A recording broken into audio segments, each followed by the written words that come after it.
you believe a house can be watched for generations? That someone, unseen, unheard, could be watching you right now, and you'd never even know it?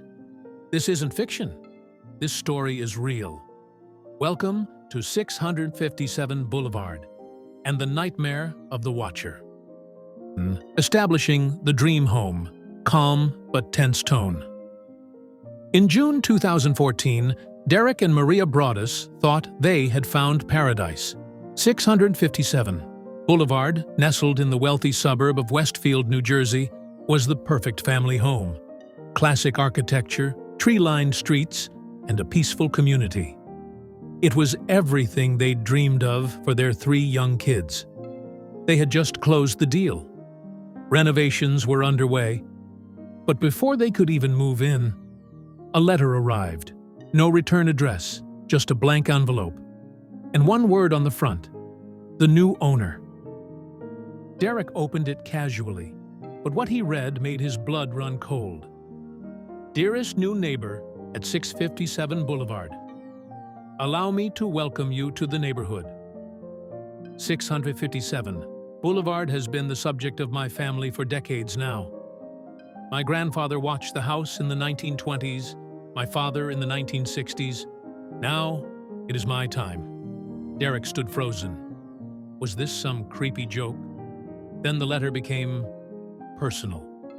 Do you know what lies within the walls of 657 Boulevard? Why are you here? I will find out. Derek called the police immediately, but they hadn't seen anything like it before. They took a report, told him to keep an eye out. But the Watcher wasn't finished. Days later, another letter arrived, and this time, the Watcher knew everything. He mentioned the children by their nicknames. He described their appearance, their birth order, even the rooms they were renovating. You have filled the house with young blood, I requested. Was it greed that brought you to me? Have they found what's in the walls yet? Maria stopped sleeping. Derek started checking windows every night. They never spent a single night in the home.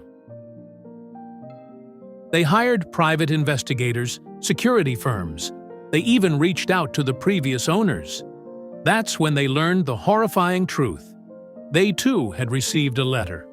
Just one, right before they moved out. But they thought it was a prank. Derek and Maria began suspecting everyone: neighbors, contractors, even local families. DNA from the envelope revealed the sender was a woman, but there was no match, no prints, no leads, just silence. And more letters. As media attention grew, the town turned on the Broaddus family. Some accused them of faking it all for insurance. Others said it was a movie pitch gone wrong.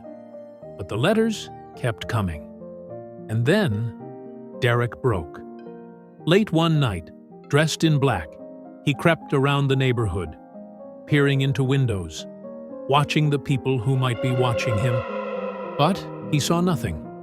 No answers, just shadows. They leave, but the Watcher stays. Eventually, the family gave up. They rented the house to another family, desperate to move on. And that's when the new renters got a letter too. You have brought outsiders into my house. I am pleased to know their names now. You are the product of greed. And now, I watch them too. The Watcher vanished after that. No charges, no suspect, no resolution. To this day, the identity of the Watcher remains a mystery. 657 Boulevard still stands, beautiful, silent, waiting. And as for the Broaddus family, they never found what was in the walls. But maybe, just maybe, the walls were watching them. Sleep tight tonight. Just make sure your mail doesn't have a letter with no return address, because the Watcher could be waiting for you next.